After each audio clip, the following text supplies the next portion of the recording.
Здравствуйте, дорогие любители французского языка или люди, желающие исследовать, как же стоит выучить иностранный язык быстро и эффективно. Во всяком случае, я думаю, что кто-то из вас уже сделал первые пробы и так или иначе, вот после моих или, может быть, ранее уроков движется в сторону освоения языка, тем более, что это реально по вашим силам, по плечу, поэтому вы это достигнете. Так, несколько способов по убыстрению, акселерированию, ускорению вашего процесса изучения иностранного языка через методику. Методика коммуникативная, в частности, состоит в том, чтобы признать как очевидный факт. Язык носителя языка передается от родителей к детям посредством простых логических конструкций и того, что детям нравится. Если я хочу научить кого-то говорить на иностранном языке, то мне нужно побуждать тем или иным способом говорить его, во-первых, а во-вторых, говорить то, что ему нравится. Если я люблю говорить о еде, это значит, что я хочу об этом говорить, и у меня гораздо больше, гораздо быстрее будет получаться, если я буду говорить о еде. На французском языке, конечно же. Выучивая лексику, у меня гораздо быстрее получится ее применить. Выучивая грамматические обороты, я гораздо быстрее применю их на практике. Если я отправляюсь скоро в путешествие, то заранее проигрывая в голове, представляю себе мысленный опыт того, как я окажусь в том или ином парижском или французском окружении, я буду использовать эти выражения, мне проще будет их усвоить здесь и сейчас. Если я люблю говорить о любви, то я буду учить французские выражения, которые напрямую относят меня к теме любви. Во французском языке их огромное количество. Несмотря на то, что любовь мужского рода, на всякий случай, un amour. Поэтому интересный способ изучения иностранного языка, помимо песен, фольклора, рассказов, новелл, этим мы продолжим заниматься, еще состоит в том, чтобы читать анекдоты. Какие-то смешные случаи. Знаете, по-французски слово «анекдот» существует, но означает оно совершенно не то, что у нас. Это так называемый ложный друг переводчика. Un анекдот – это какая-то примечательная особенность ситуации, это никак не смешная история. По-французски то, что мы по-русски говорим словом «анекдот», выражается как une histoire d'humour, une histoire d'humour, то есть какая-то история с юмором, да, юмористическая история. От слов к делу. Я сейчас зачитаю анекдоты на французском языке с переводом. Буду читать достаточно медленно, в то же время plus ou moins, более или менее выразительно, чтобы вы смогли оценить в любом случае анекдот как таковой, хотя юмор вещь исключительно индивидуальная.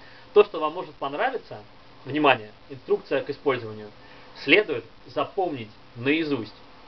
Да-да, зачем вам строить конструкции грамматические и силиться это делать, теряя время, сначала, если у вас еще нет большого грамматического скелета, попробуйте заранее сейчас запомнить выражения в анекдотах, в рассказах или еще в чем-либо, а анекдоты будут ложиться быстрее, если они вам понравятся, чтобы уже говорить ими. И эти готовые выражения у вас уже в голове, они уже у вас, будут легко применяться в ситуации, которую вы обязательно найдете для применения. Итак, анекдоты на французском языке с переводом.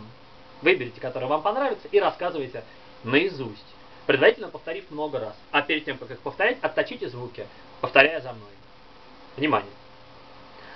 Un jeune Corse demande à son grand-père comment on fait pour être heureux.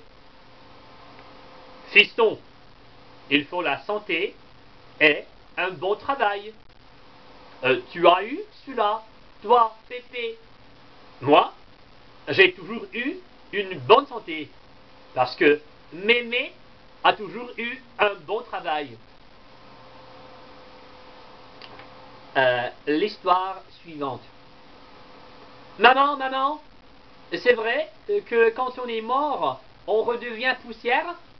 Oui, mon chéri. Le petit garçon repart dans la chambre et revient quelques minutes plus tard. Maman, qu'y a-t-il? Je crois qu'il y a un cadavre sous l'armoire. Encore une histoire. Plus politique, hein? Un brave homme trouve la mort dans un accident. Il se retrouve au purgatoire devant Saint-Pierre. La première chose qu'il voit, c'est un mur très long où sont accrochées des horloges. Sous chaque horloge, des noms: Berlusconi, Blair, Obama, Poutine, Margaret. Il demande à Saint-Pierre: c'est curieux ces horloges? C'est quoi? Et Saint-Pierre répond: c'est simple, ce sont les horloges de leur vie.